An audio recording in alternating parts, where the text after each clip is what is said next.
Dr. Tim James is a research scientist, project manager, and communicator with a 25-year career encompassing a range of fields in environmental science and conservation. While his established research career is based at Queen's University, he's also the communications lead for a large Horizon Europe research project at the University of Iceland.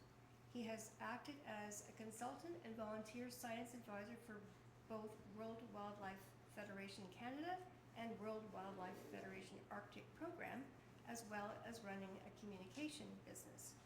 His grandparents came to Haliburton County as cottagers in 1950, and his extended family can still be found at the family property every summer. Now a full-time resident of Cottage Country, Timothy, Dr. James, is an enthusiastic advocate for the health and sustainable enjoyment of our beautiful lakes, a cause that he also supports as a board member of the Coalition of Haliburton Property Owners Associations and the organization called Save Quiet Lakes. So now I'd like to welcome Dr. James to switch HDMI course. So that's yours. I'm not used to Away.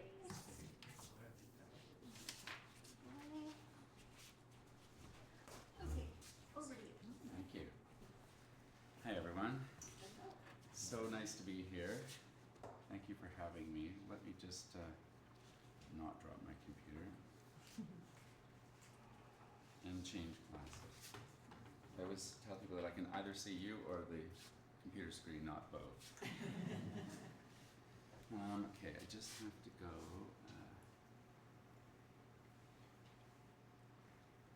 Presenter mode. There's the one. There we are.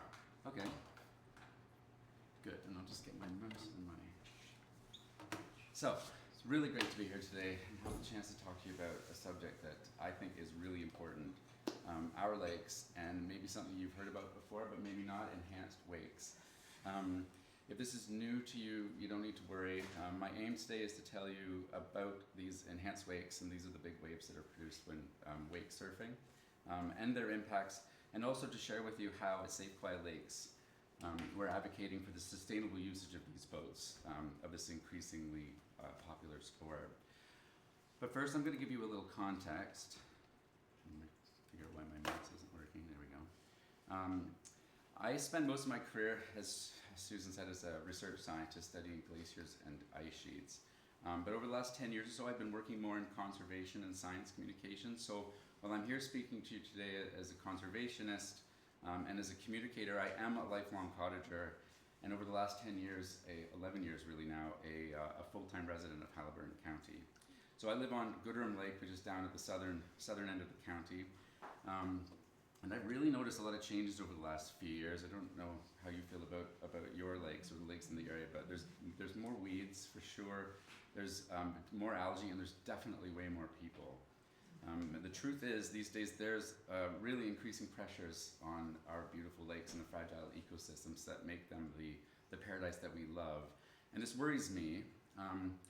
I'm really glad there's organizations like Environment Haliburton who are advocating for the environment in our community. But there's still a lot to be done.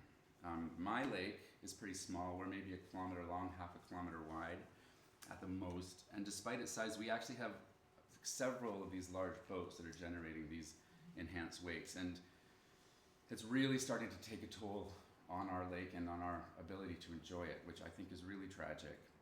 So with this motivation, a few years ago now, I joined the board of a charity called Save Quiet Lakes. We actually just became a charity on June 1st, which is very exciting. It has been largely Muskoka focused since they were founded in 2011, but now we're actively trying to expand our focus to include really all of Ontario cottage country. I think Save Quiet Lakes has been a really important voice for advocating lake health in Ontario, and I think they're going to continue to do so. So hopefully you're shortly going to hear quite a lot more from us if you haven't heard from us already. So on with the show then. Our lakes and enhanced wakes, impacts and maybe a solution. First, what I'm going to do, just a quick outline, I'm going to give you a quick introduction to Save Quiet Lakes because I think it's important that you're familiar with our mission and what we do. And then I'm going to give you some key results of our recent survey. which you may have heard about before. Then I'm going to get to the impacts of enhanced wakes, but I want to do so in the context of our lake's natural history. I think it provides a really important perspective of this activity. Then I'm going to talk about the work of the Safe Wakes Coalition. This is another group that is working on this issue, helping to develop a solution to ensure these boats are used sustainably. And finally, if there's time, and there should be, I'll quickly go through the legislative framework in Canada. It sounds boring, but if anybody's struggling with these wakes in your lake, I think this is really helpful information for you. So at Safe Quiet Lakes, first and foremost, we recognize that our lakes are treasured by a broad spectrum of different stakeholders, including residents, visitors, and all variations of users in between. And that includes boating enthusiasts. We are boaters ourselves. We are not anti-boating. We're guided by our simple mission statement, which is to be a leading voice in promoting safe, quiet waterways and respectful boating practices, and always through education, advocacy, and legislative change. You'll hear me talk about those three things a lot. We envision the enjoyment of safe and quiet waterways will be ensured for all and for generations to come. We don't want this way of life that we've grown accustomed to disappear. So to this end, we believe that positive grassroots conversation is the key to drive change like this. And to this end, we have a number of ongoing initiatives like our boater code signs that are posted at boat launches in marinas across Ontario. There's not so many in Haliburton yet. I'm working on that. They're quite expensive to make. But hopefully you'll see these popping up before too long. We have a website that details all of these different initiatives, so I'm not going to go into any more detail here. You can look them up for yourself if you're so interested. However, what I would like to take a deeper dive into is one of Safe Quiet Lake's most important initiatives. This is our survey. We do this every 4 years. We're driven by our missions and vision statements, but it's also important for us to be data-driven. So every 4 years we run our Your Lake, Your View survey, which has been undertaken every 4 years, like I said, since 2013, and we just completed 2025 last summer. Hopefully many of you in this room had a chance to take part in that. With over 7,000 respondents in 2025, it's the largest lake activity survey in North America. Hopefully, now that we're expanding into other parts of Ontario, this number will go up. It's important to note that this survey is not designed or executed by Safe Quiet Lakes. We actually hire, they do a lot of it volunteer, a professional survey firm, and they use a similar design to the National Census, so it's a very legitimate, very robust survey. And the result is a credible and powerful data set for lake communities and municipalities to use to better understand the needs of the stakeholders in the area. So that's kind of what I'm going to do with it today. We're not going to go into it in huge detail. We presented an overview of this survey at a webinar back in November, but there is a full report online that's reasonably readable. So if you are interested in knowing more, you're welcome to have a look at that. But this is a pretty involved survey. Anyone who did have the chance to fill it out, it took about a good 20 minutes to do. So there's a lot of information in this data set. So we're really only going to scratch the surface today.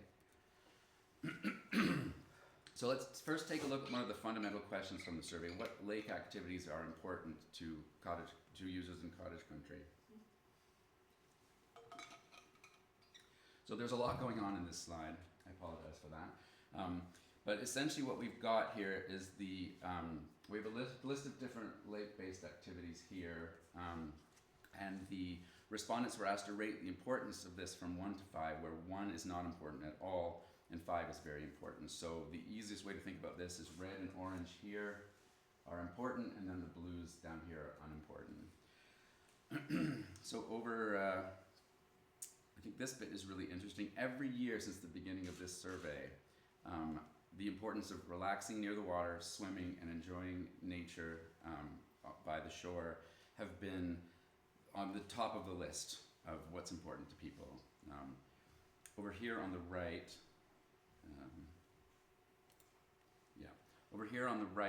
shows that over 90% of people in 2021 and 2025 rated these activities as important, which I think is a really wonderful thing to learn. This is nearly everybody. it's hard to get agreement on anything these days to those kind of levels. So I think this is really amazing. Paddling on the lake, also ranked as important to a significant majority. It's not gonna work. With nearly 80%, you can see on the right side over there too, with nearly 80% of people identifying these activities as important. These more traditional powerboat activities down here, they were important to around 50% of people, which is still a pretty big majority. And then at the bottom, you've got activities that are important really only to a fairly small minority. Here's wake surfing down here, with only 10% of people indicating that it's important. And I say only, but this is way more people than I expected, way more people. And I think it's partly because although we have expanded into Georgian Bay area, Haliburton County, it's still a lot of our respondents are from Muskoka, and these boats are much more prevalent there than they are here. So I think that's part of it. Nick, Yeah, go ahead. Yeah. does the not applicable in 2021, that question wasn't asked? Yeah, so I think the because the wake surfing thing has kind of crept in fairly slow. I think in 2021 they didn't actually have they didn't even have that question on the survey. Well spotted. So another fundamental question from the survey is what kind of watercraft are people using? So here, respondents were asked to indicate what types of watercraft, of the listed ones here, what types of watercraft they intended to use in the following year. So this isn't surprising given the previous slide, but you can see here that kayaks, canoes, and paddleboards top this list by a considerable margin. Then we have a significant chunk of respondents planning to use traditional boats between 24 and 40%, and then jet skis 22%. But then down here, only 7% of respondents were expecting to use an enhanced wake boat in 2025. So again, a pretty small minority, but still a lot higher than I expected, probably because of being skewed by Muskoka Lakes.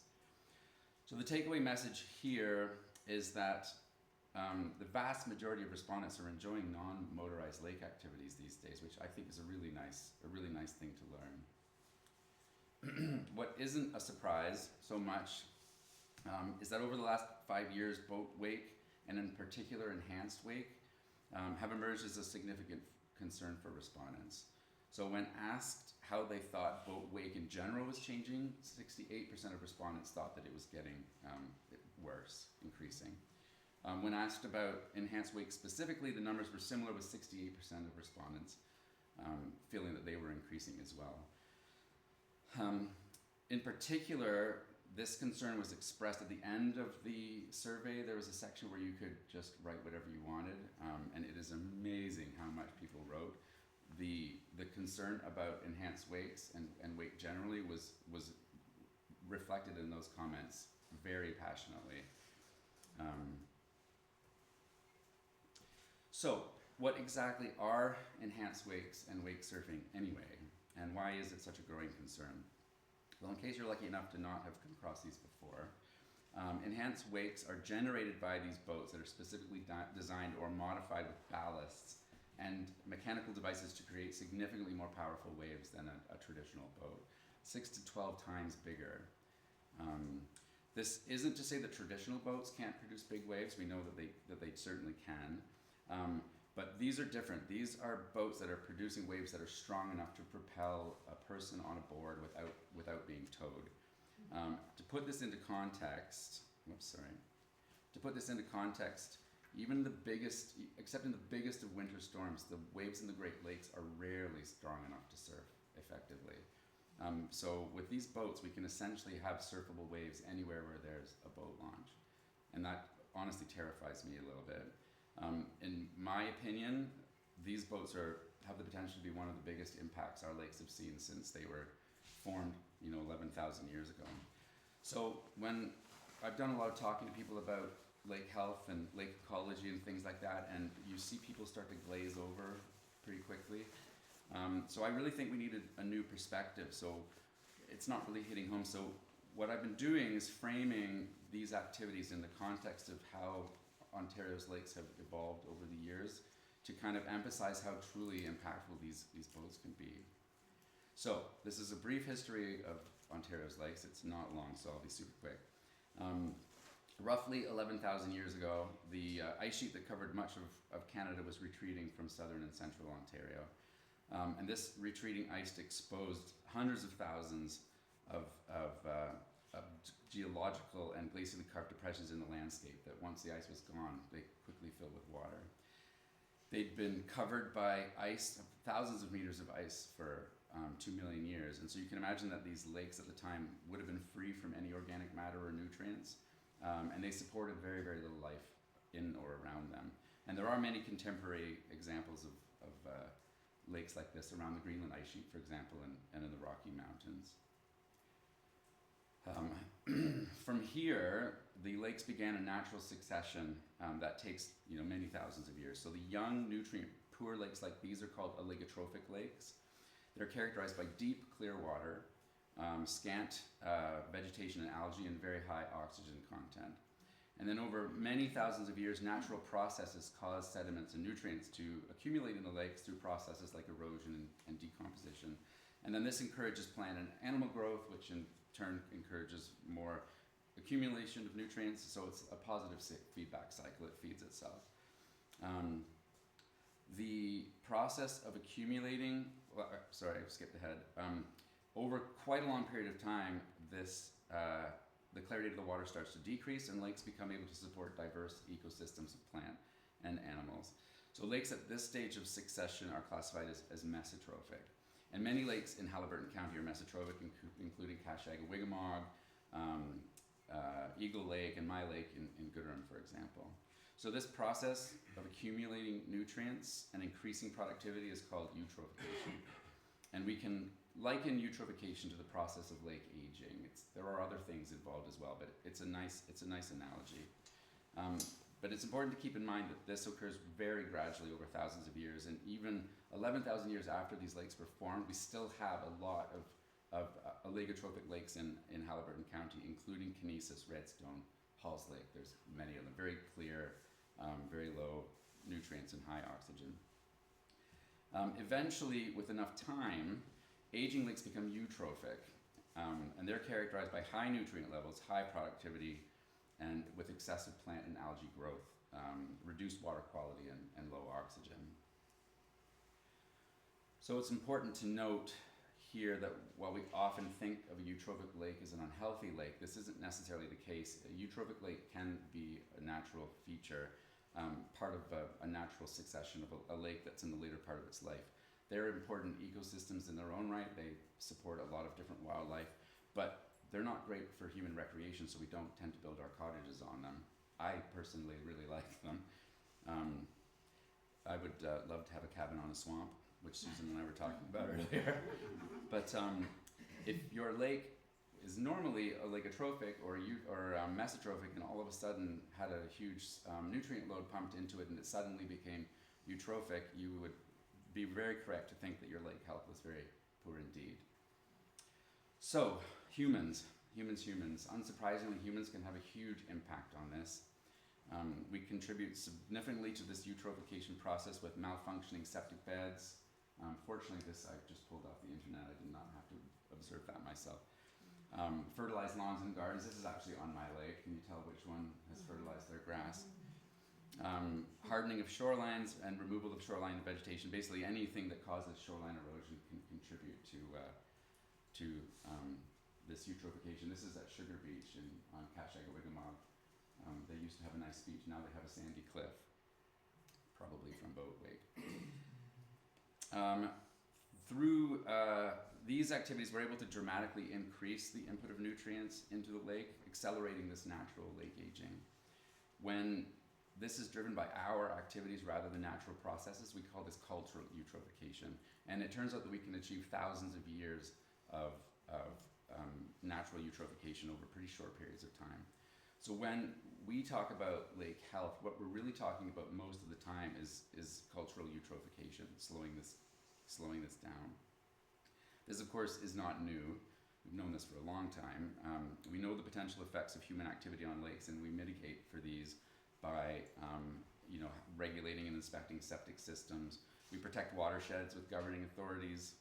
We have shoreline protection bylaws to maintain the integrity of the ribbon of life around our lakes, and this kind of helps keep humans away from what's going on in the water.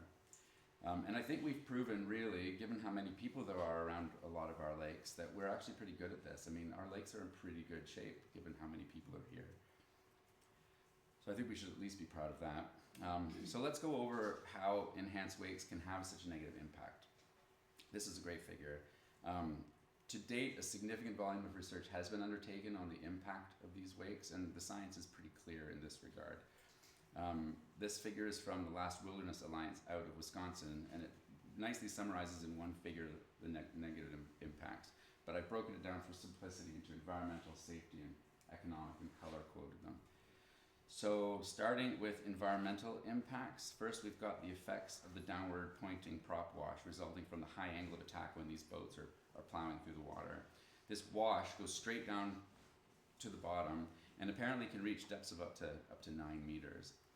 It stirs up sediment, it adds nutrients to the water column, and uproots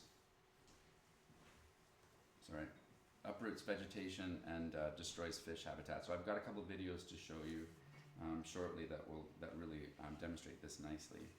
Next up, we have the boat wake itself, which can reach heights of over a meter. When these waves reach shore, of course, they can still be quite large, damaging loon nests and other important habitat, eroding shoreline. I keep losing my mouse. Eroding shorelines and adding more nutrients to the water column, potentially leading to these potentially harmful algae blooms. Not all algae blooms are harmful, and they also do occur naturally, but this is a significant contributor to more and increasingly dangerous ones. Finally, these boats use ballast tanks, so they fill up these big tanks in the bottom of the boats to make them heavier with local lake water. And they can't really ever be completely cleaned out. So if they move these boats from lake to lake, they can contribute substantially to the spread of invasive species. So there are rules about washing out your boats before you move them from lake to lake, which I'm sure you're aware of. Under safety, a typical wave from an enhanced wake boat, once it's sort of 60 meters or 200 feet away from the path of the boat that created it, can still be over half a meter or 16 inches high, so it's still a pretty big wave. And if we compare that to some of the other craft on the lake, a canoe's freeboard is, 10 inches or so, kayaks is 7 or so. Even a small fishing boat can have a freeboard of only 12 inches, so these are pretty significant waves even long after the boat has passed. So it's unsurprising that they can represent a hazard to many other users of the lake. Finally, in terms of negative economic impacts, the damages to shorelines, especially beaches, shoreline infrastructure like docks, as well as moored vessels, can be pretty significant. Now, there are positive economic impacts. We can't deny revenue from tourism, sale of boats, etc., but it's fairly widely understood and also obvious that these positive impacts are pretty insignificant compared to the damages that they can cause if not used properly. And they also benefit a relatively small number of people. So, this is the video time. This excellent study came out last summer by the St. Anthony Falls Lab at the University of Minnesota.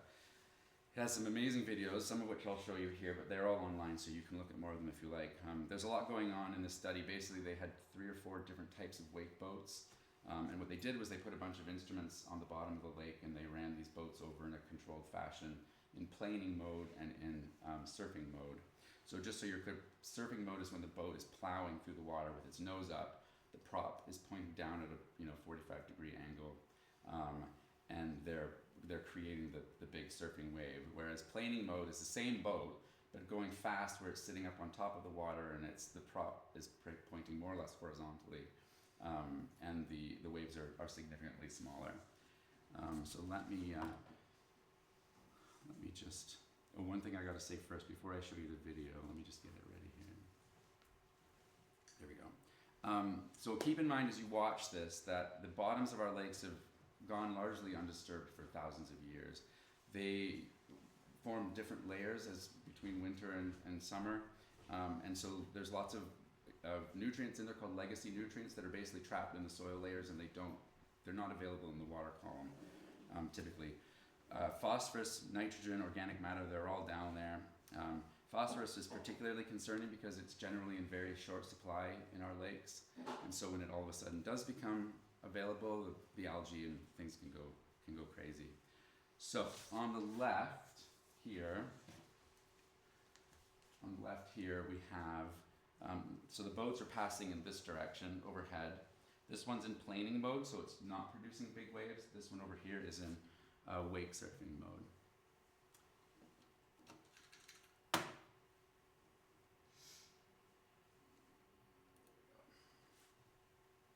So you can tell when the boat goes overhead because you can see the shadow. There is actually sound as well, but it's not useful. So these are only 9 feet, so these aren't supremely deep. This is only about 3 meters. They didn't go much deeper than that in the videos that I was. So here you can see the boat goes overhead.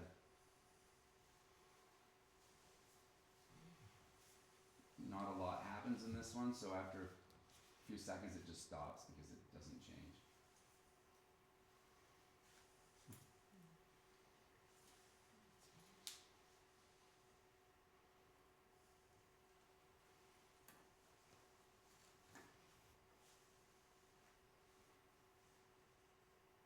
So this is 5 minutes later.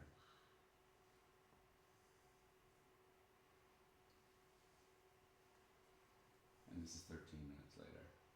So the water column is still very full of floating nutrients.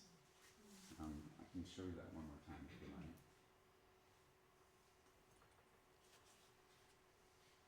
Nice piece of milfoil right in the foreground. Invasive species.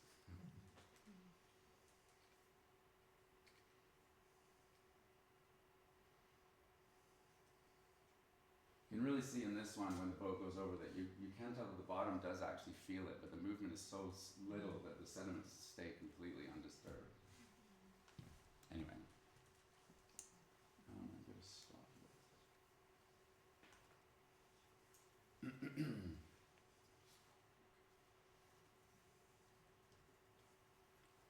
Lost my presentation.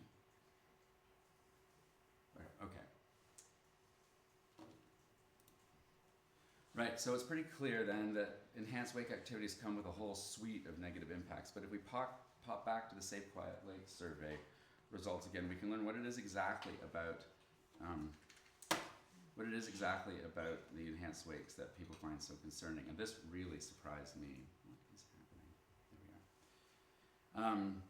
So in this survey question, respondents were provided with a list of known negative impacts of enhanced wake boats, and they were asked to rate them from 1 to 5, where 1 is not at all concerned and 5 is they're quite concerned. And at the top of this list of our respondents' concern is the well-being of our lake's waterfowl, which really surprised me. I thought, maybe I'm a little cynical, but I thought that people would be much more concerned about damage to infrastructure. But no, I guess we do love a loon around these parts. This close second was the erosion of shorelines, which isn't surprising because that's the most visible of the effects. That's what we see. Of note, and I think this is really important, at the very bottom, way down here is disturbance to the lake sediments, which you now know is really important, but it's not something that people are really concerned about. So at Safe Quiet Lakes, this is one of the things that we're going to use going forward. We need people, especially boat operators, to understand the effect of these boats on the lake bottom and why it's important. So before we talk about solutions, I just want to highlight what I think are 3 important key takeaways that I hope stay with you. The first one is that most people are here to relax, swim, and enjoy nature. 95% of people. I think that's amazing. The second is that cruising on the water and in a motorboat and traditional tow sports are important to a lot of people as well. But non-powered boats are more important than those. Third, despite its growing popularity, wake surfing remains a niche activity, but it's a niche activity with some pretty serious potential negative impacts. So I don't know how this makes you feel, but I feel like we have a clear responsibility not only to protect our lakes, but also to protect the way that people like to enjoy the water. So, what do we do about it then? as with other human activities that can be harmful, we need to act in order to minimize these impacts. But how can we do this? Do we need to outright ban it? Well, no. I don't think, although that would solve the problem.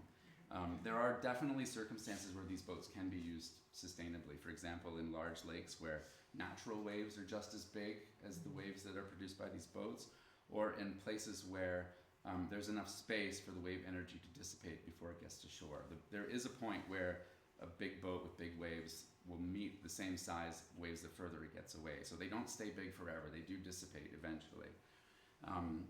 We also get told about education a lot. Why not just teach people? Well, we do teach people. Education is really important, and Safe Quiet Lakes has done a lot of work in this regard. But we categorically cannot educate our way out of this problem. Education works best when it's combined with regulation, especially in really complicated scenarios like vehicular regulation, because frankly, there's also just people who don't care. So the compromise, of course, is to implement these operable limitations based on our current understanding of the societal and environmental impacts of enhanced wake activities. And together with education, we can eventually work out sustainable usage of these boats. So that's an important term, and you'll hear me use that quite often, sustainable usage. Basically using these boats, but in a way that minimizes the impacts. So if we are going to regulate sustainable usage, it's got to be based on science. We can't wing it. We need clear objectives to minimize the cultural eutrophication and reduce other environmental impacts, as well as safety and property concerns. So while ample research has been undertaken on the impacts of enhanced wake boats, we still really need a lot of research to figure out what is sustainable usage, especially given that different lakes have different conditions. You know, a wake boat will be much less damaging on a lake with a rocky shoreline compared to one that's all a mucky shoreline. So there's things like that we need to work out. But one thing we do know, which is absolutely certain, is that proximity to the lake bottom and to the shoreline is of paramount importance, without a doubt. So we already have two parameters that we can use to regulate these boats now. One is minimum operational depths to protect lake bottoms habitats and to minimize nutrient resuspension. And then we also have distance from shore to give time for wave energy to dissipate before intersecting shorelines and infrastructure. In the case of the depths, the effect of the prop wash on the lake bottom is pretty clear. The science is actually in agreement about that. So without a doubt, enhanced wake activities are incompatible and unsustainable in shallow waters. We know that. Minimum depths of 6 meters are required for safe operation. Most of the literature agrees with this, nearly all of the literature. But in cottage countries, fragile ecosystems, especially in the vicinity of spawning beds, fish nursery areas, other wildlife habitat, and where water depth data is poor, there is no depth information on my lake. We have 2 points where we know how deep it is.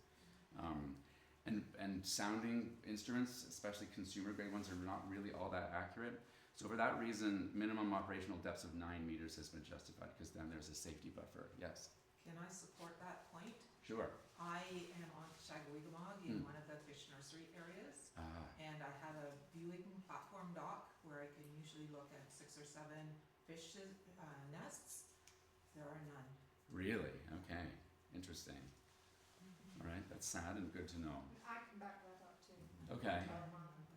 All right. Okay. Interesting. So minimum distance from shore, this is more difficult. Currently, the range of recommendations for what's safe from shore are vary pretty wildly in the literature.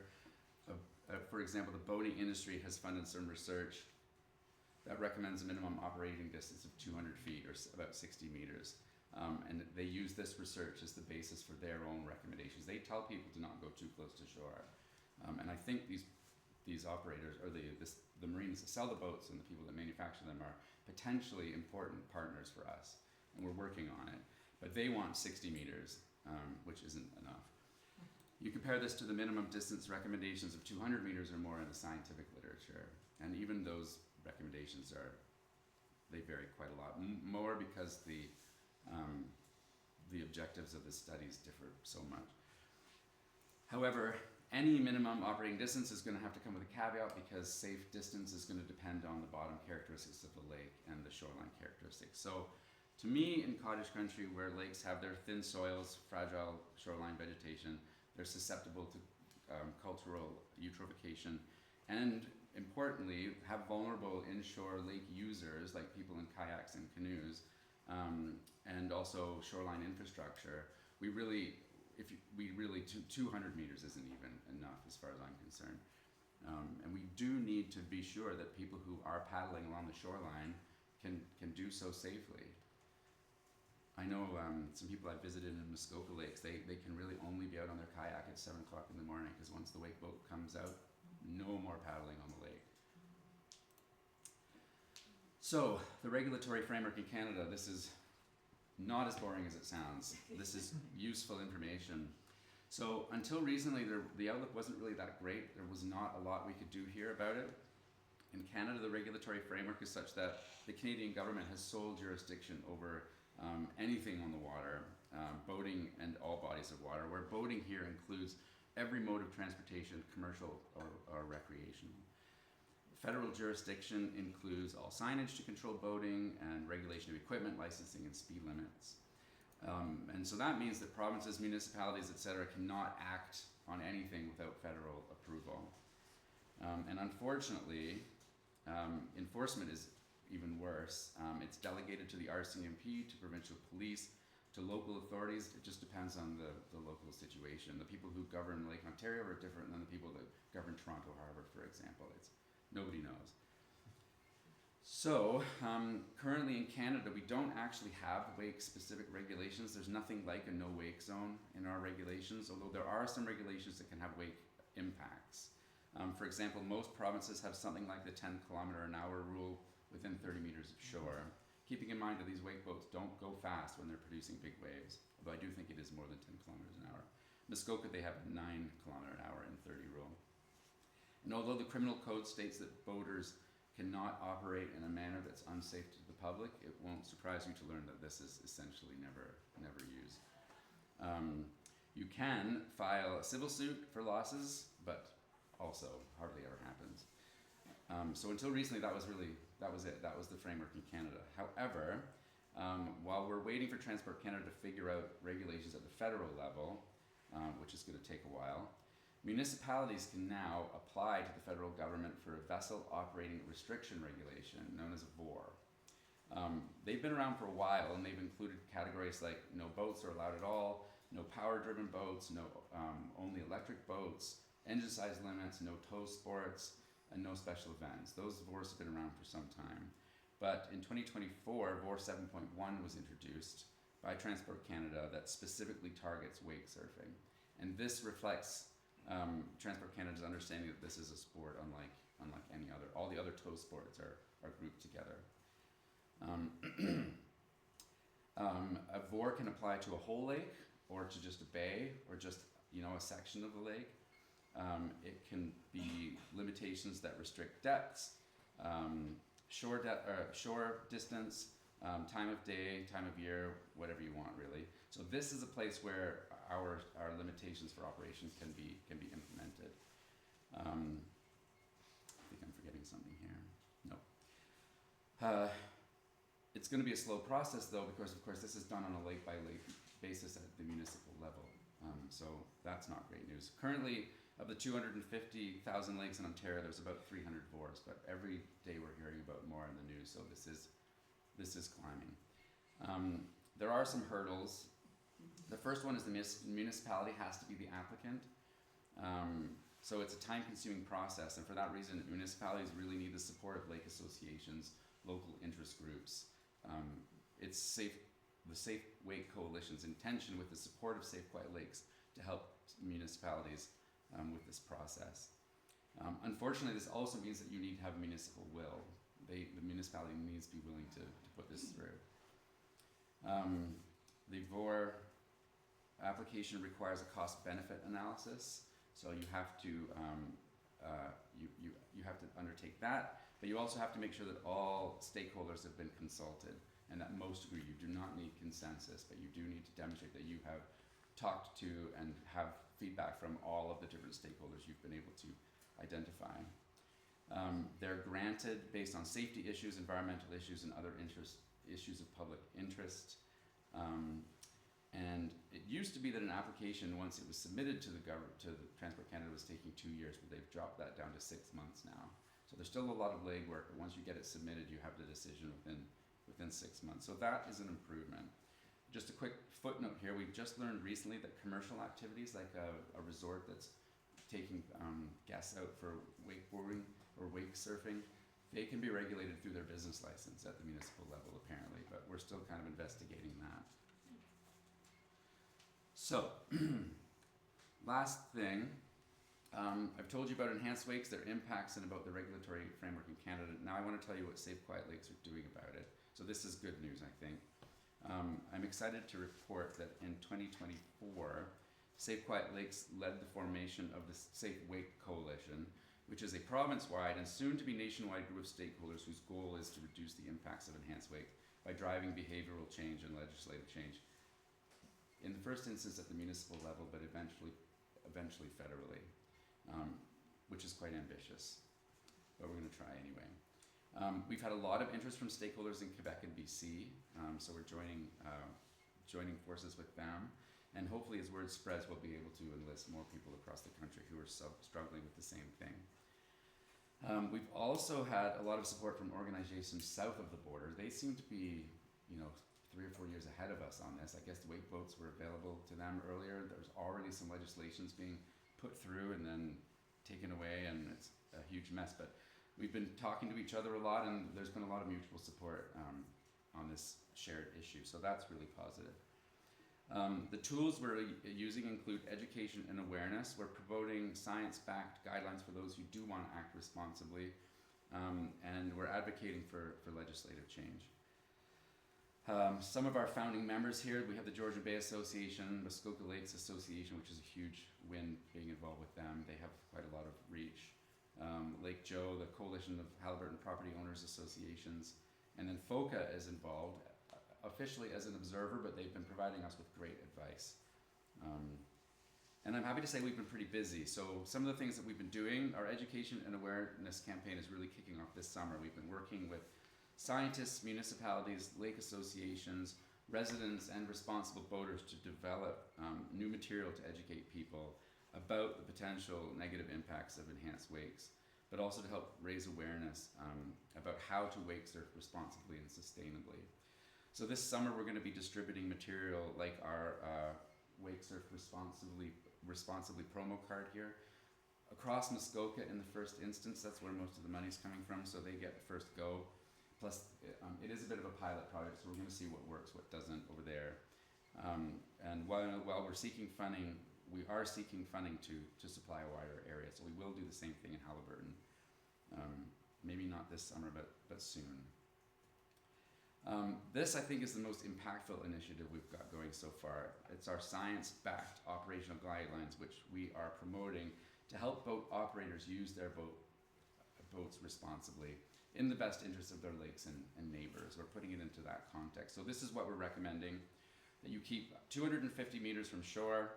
And in addition to protecting shorelines, this is also going to protect other lake users and infrastructure in the water near shore. We're also recommending that they stay in at least 9 meters of water, and that's going to protect lake bottoms, even in highly sensitive areas or where depth information isn't really very good. Associated with these maps, and what is taking up most of my time these days, are these better wake zone maps, which will show areas on lakes that satisfy this 250 meter from shore guideline. So here's one that I made from Cache, Canning, and Sawyers Lake. They're going to be available for download from the website as printable PDF maps like this one that you can print out and have in your hand, but also as KMZ files, which are KMZ files, I should say, that can be used on a mobile phone navigation app like Google Earth. So here on this map, when you're driving around your boat on this lake, you'll have a little dot showing your live location, and as you get to the edge of your green area here, you know to turn your boat around. They're going to need a lot of tweaking for different areas because there's the map in the background isn't, so the one that I used to actually make these maps, the map isn't great, so they are going to have to be quality checked on a lake by lake basis, but that's fine, we can do that. We're also producing these files as GPX files, which can be used in onboard marine chart plotters, so you can actually produce a boundary and as the boat gets to that boundary, it will alarm, or a light will flash to warn the operator that you're approaching the edge. So I think this is going to be great for helping people who do want to act responsibly do just that. And I've given this presentation at Gordon Bay Marina in Muskoka, surrounded by wake boats that were for sale, and I couldn't believe how many people who actually own these boats were really interested in, because they were never told that they shouldn't drive these boats, in shallow water. They were never told this. So hopefully that will help at least. It's not going to help the people who don't care. So the launch of this is going to happen this summer. It'll mostly cover Muskoka Lakes in the first instance. We've got Lake Joseph, Muskoka, Rosso, Lake of Bays. But on my insistence, we're including this one in our initial launch too.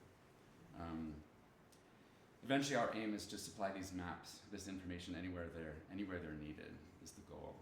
So, lastly, while our guidelines and maps are going to help those that do want to be responsible, we still need to advocate for legislative change. In the meantime, we are working to increase awareness of the current regulatory options, which I've done with you today. And then we're aiming to improve the efficacy of existing regulations, particularly by supporting the VOR 7.1. If we can help municipalities successfully get these implemented, then that's a big win for us. One lake at a time, it's better than nothing. So finally, we're also actively monitoring solutions in other jurisdictions, and then assessing if they're applicable here and how we can use them. So that's all I have for you today. I want to quickly shout out to our supporters.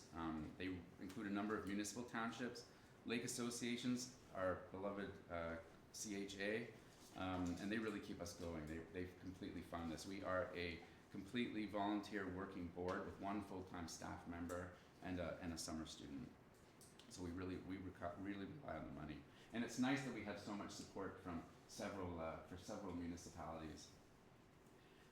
Finally, if you happen to belong to an organization and you want to know more, or you want to partner with us as a sponsor, or just want to help out, don't hesitate to reach out to either me, or you can also reach our office at outreach@safequiet.ca. If you have any questions about Enhanced Wake specifically, or any of those Safe Wake Coalition initiatives, feel free to reach out to me. We're always happy to help. We of course accept donations on our website, and then down here you can sign up for our newsletter. And thank you for your attention. I'm happy to answer any questions.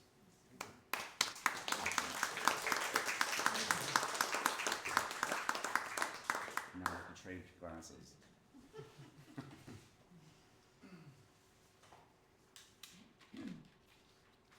Any questions? Yes. I'm wondering about setting up door-to-door canvassing on any of those lakes for a VOR that show that they have no, according to your maps, have no wakeboard useful areas. Yeah, so this is something that so in Muskoka, what they do are dock drops, because they all have tons of money, so they can do that. Somebody drives around and puts pamphlets. So it's a whole system that I didn't know anything about, but it is something that we would really like to try and get municipalities to include leaflets within tax bills, just educational stuff, not propaganda or anything like that. Just educational information about how to be a good boat owner. They're not terribly open to that sort of thing. Even if we funded it, they're still not terribly open to that sort of thing.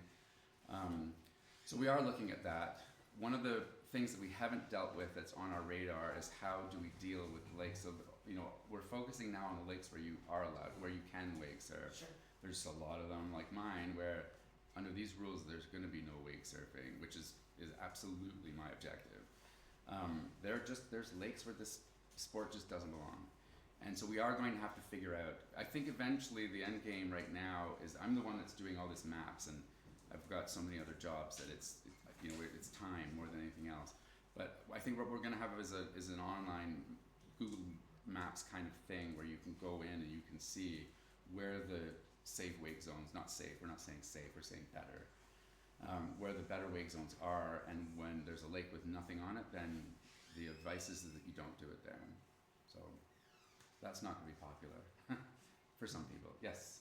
Yeah, but rather different point of view, starting point. Instead of we're looking, you're looking at a particular activity that people tend to do because it's an extreme in one particular direction. Myself, I'm much more interested in historical aspects and geology and things like that. For instance, you don't mention the central metasedimentary base boundary zone, but you know of it. Mm-hmm. Because basically, I live in it now. How much longer I will do it, I'm not quite sure. But I'm interested in the effects that happened during the melting of the ice 10,500 or 11,000 years ago. And there are still many visible anomalies, such as holes bored in rock by turning stones and rocks. And I'm just wondering, do we really, I would like to see a little bit more activity that would allow people to get to know something of the history of the geology of the area. So it's quite a different subject from maintaining safety because of different aspects. I don't disagree with you. The mission statement of Save Quiet Lakes is very specific, and of course it's written in our constitution, so we are actually not allowed to venture outside that very far. So their mandate is safe, quiet operation of boats on lakes. So that's really what we have to stick to in that realm. That doesn't mean there aren't other opportunities for broader education. As an academic, I always find it really difficult to believe that what I find absolutely fascinating, the students aren't at all interested in. So I think what you're describing to me is something that I bet you could find a group of people that were really fascinated in that sort of thing. But for the reach, like we're talking about trying to get millions of people to change their behavior. And so keeping it, straightforward I can understand the difference in purpose. Yes, yeah. But there is overlap between the two activities. Yeah. And I don't see a heck of a lot of overlap in the direction I'm particularly concerned about. Okay. Well, that's interesting to think about. But Is there someone over here? Yeah. The Safe Quiet Lakes, you really haven't covered the quiet, which is my problem. Well, I'm at the end of my lake telling them to go into the centre of the lake instead of right backwards and forwards like a yo-yo. I could tell you about that. I didn't include that in this presentation because I wasn't involved in it myself, and it's more or less dealt with. But one of the first, I think the reason why this was brought up, and the first why Save Quiet Lakes was started in 2011 is noise. So they formed, 2015 or something like that, the Decibel Coalition, and it's on the website, you can read about it. They set up a nationwide coalition to deal with boat noise because in Europe and in America they have noise regulations on boats, decibel limits on boats. Canada does not have that. All we have is that you have to have your boat properly muffled underwater. That's our only limitation. And it's never implemented because police officers that go, they don't know, they're not mechanics, they don't know if the boat's legal or not. So they have successfully lobbied Transport Canada to put a decibel limit on boats, and they were supposed to have it ready for public consultation at the end of last year, but because COVID pushed everything by 2 years, it's been delayed into late 26, 27. So there should be decibel limits coming. But one of the problems with all of this is nobody knows the depths of the lakes. Nobody knows the noise. They don't have a decibel counter. Nobody actually, My understanding... And what distance is 9 meters? Well, the distance is what the app is for. And of course, most of these big weight boats have chart plotters on them, so they know exactly where they are and how far they are from shore. So I'm hoping that will deal with that problem. The noise thing, and like I said, I wasn't involved, so I don't know it well, but I think the idea is there are 2 decibel, Transport Canada approved decibel meters that you can download onto your smartphone, and when a boat goes by, you hold it there, and they have to keep that boat, I can't remember what the number is, I think it's 85 decibels, at any distance from shore. And it's supposed to be happening, that's all I can say. I don't know, I know that it was postponed into late 26, 27, but hopefully you'll hear about it. But if you want to go onto the website, safequiet.ca, you'll see, you can look it up, Decibel Coalition. So hopefully for you that will make a difference before too long. Yes? Just regular wakeboarding, as opposed to the surfing, does create a large wake as well. Is there guidelines for that Well, activity? there aren't, and of course that's a tow sport. So under Transport Canada rules, it's the same as water skiing and anything and tubing. And so one of the things that we've tried to do, based on our experience as cottagers, is that we try not to talk about wake surfing specifically. It's enhanced wake that is the big one. So there are some normal boats that can produce pretty big wake because they're full of people. There are some boats that have ballasts, but they're not. They don't have the fins. They don't have the extra mechanics. So we're trying to talk about eliminating enhanced wake. So you cannot do anything on a lake with a VOR where a mechanism is increasing the size of your wake unnaturally, including putting ballast. So it doesn't actually have to be wake surfing.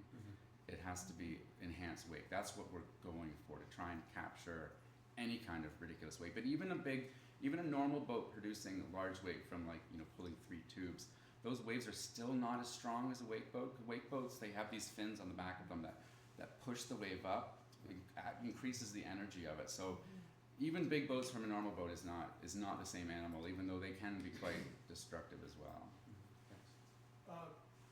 You had a flyer there with the rivers, talking about the rivers and having, lack of wake during the river. Oh yeah, where was that? Yeah. My question is has it ever come up about the fact that there is no speed limit on a river that is under 100 meters, which is the actual exact opposite. We ran into a problem where the township went and took a culvert, a 9-foot culvert, no boats or anything could get through it, so they decided to put in a 20-foot culvert. Now jet skis can go up the river, and the VOR, I think it's section 2, subsection 8 or whatever, it actually says that there is no speed limit on a river under 100 meters. Yeah. So I've been told this. yes. If it's there's a speed limit of 10 kilometers an hour within 30 meters of shore, unless it's a river. Unless it's a Yeah, river. I think that's the wording.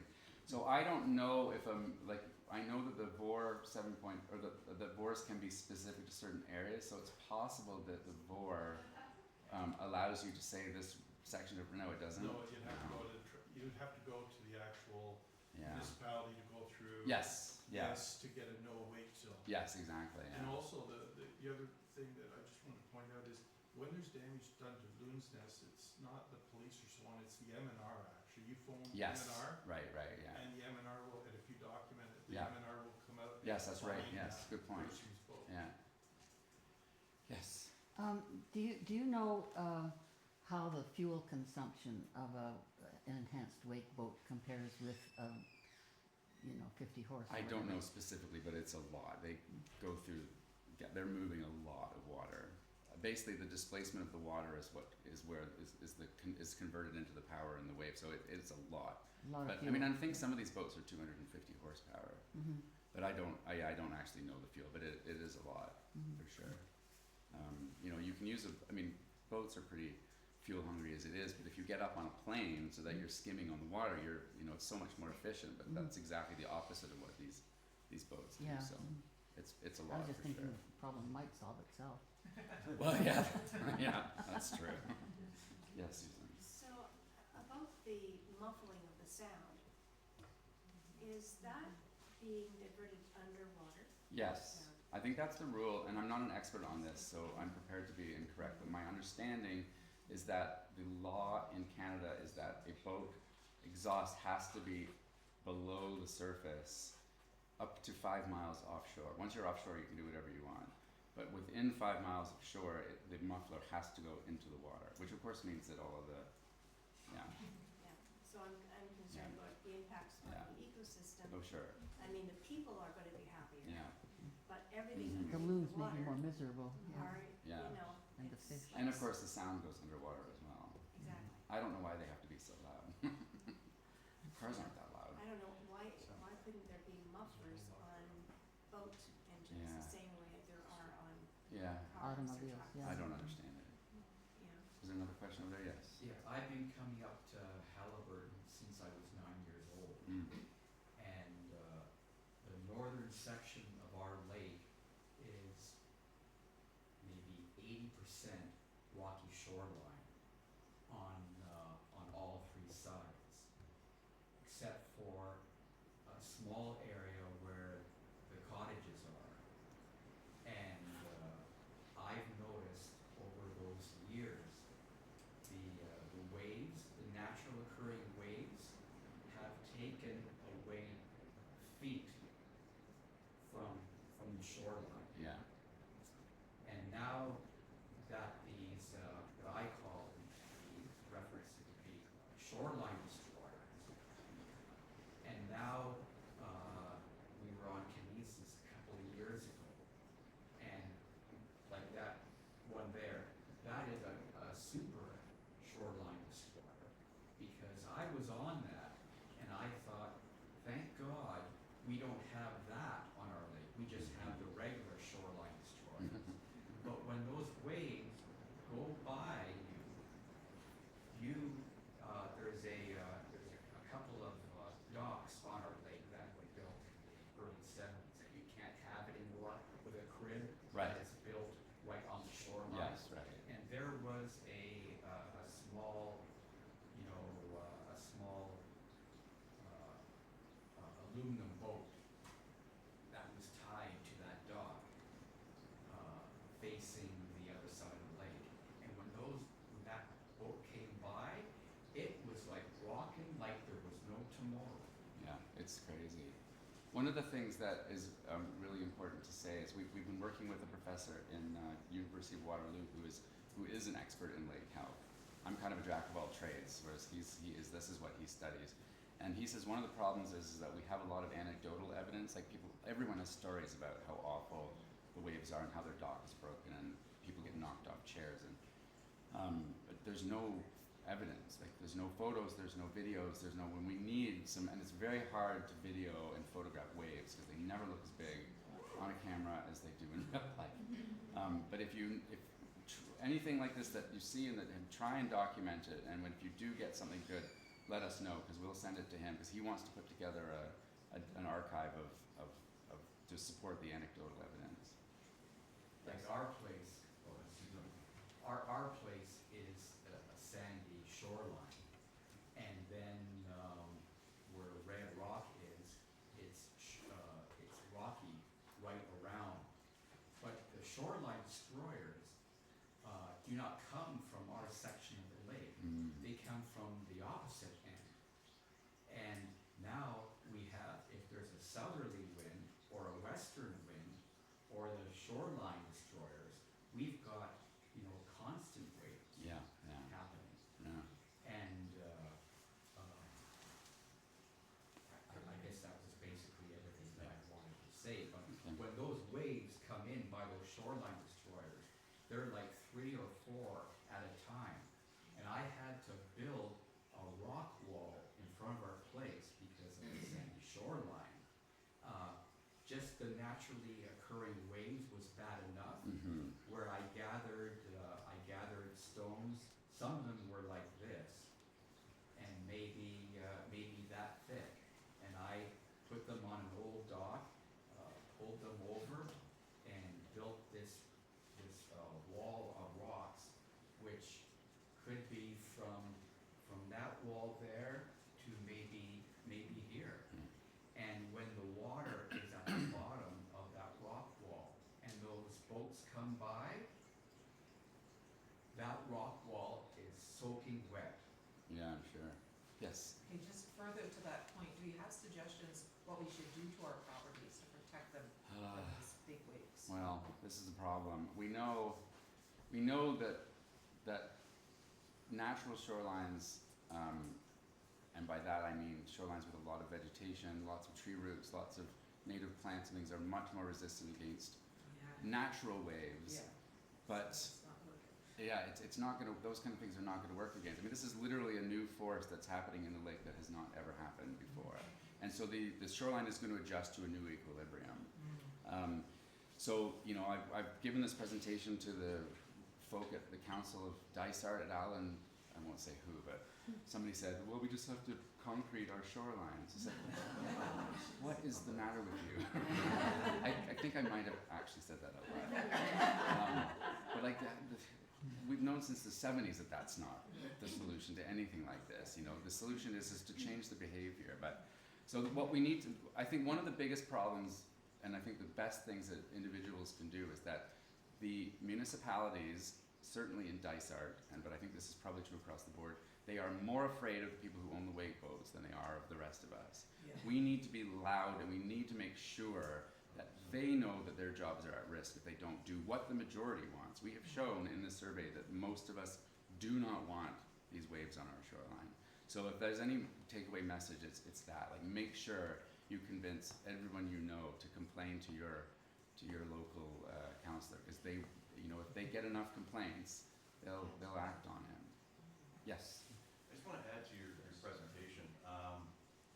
For a short period of time, I sold wakeboard boats Okay. in the Trent, and just like it was just a fill-in thing. Sure. And some of the education that I received about these boats, I was wondering if your group could regulate the weight of boats in a specific body of water. Case in point, these boats are between 3,000 and 4,000 pounds. Yeah. And you add another 3,000 pounds Yeah. of water. Water, yeah. You got a 7,000 pound boat. Some cases, they don't have to be surfing to create the weight. True. In Kashag Wigmog, I've been boating in Kashag Wigmog since '89. I live in town, but I'm at a marina that has wakeboard boats everywhere. There's only one location where you can actually do wakeboarding, Yeah. and that's in a big part of Kashag Yeah. Wigmog. But these boats capture their 200 to 300 gallons of water. Okay, you know, the lakes aren't getting any deeper, and they're you know, they're not getting any wider. Mm. But they're capturing this water, and then they're going through narrow areas Yeah. as well, Oh yeah, that's So true. they're That's an creating interesting point. waves. Yeah.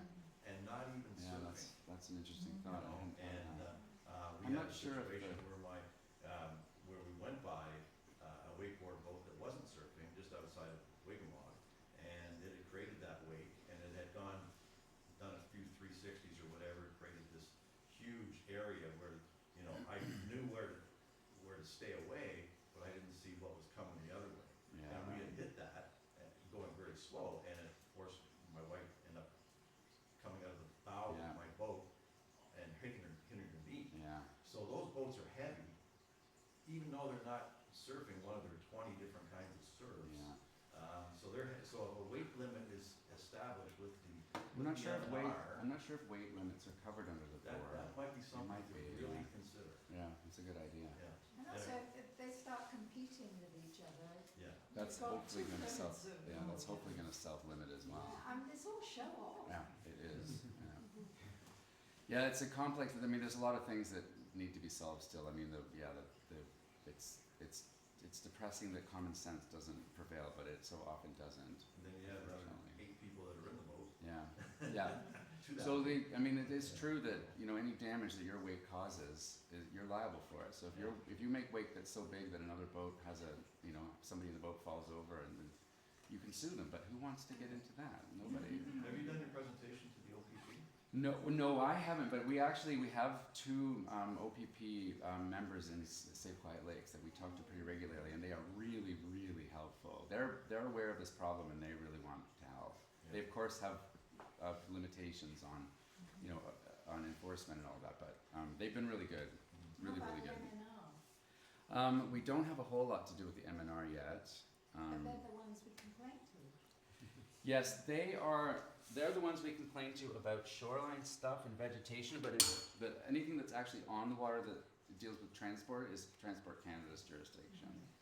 So alterations to shoreline and to the bottom, I don't know how far out, but maybe all of the bottom is MNR. Yes. In 2000, the MNR decided that the Polkashag-Wigmog chain was built out, and that we shouldn't have any more buildings. Yes. That has not been followed through on. Really? Yes, lake capacity. That's something that I heard of recently. That you have to do a study, and then you can declare that this lake no longer has any more capacity. You're not allowed to make houses any bigger. You're not allowed. Yeah, and I think there's lots of great ideas, but there's so few of them get enforced. I thought you had to be on a trout lake It might be a in trout. order to have. Yeah, that might be true. it might be a trout lake. Yeah, well, thank you so much. My pleasure. I think we've overburdened you already with questions, but It's thank all you right. so I don't much. mind at all. And I have a little token of our appreciation Oh, how nice. from our organization. Oh, thank you. I'd like you to open it. Okay, I can do that. Rails End Gallery. I like the Rails End Gallery. Oh, very nice. You probably already figured it out. Oh. Beautiful.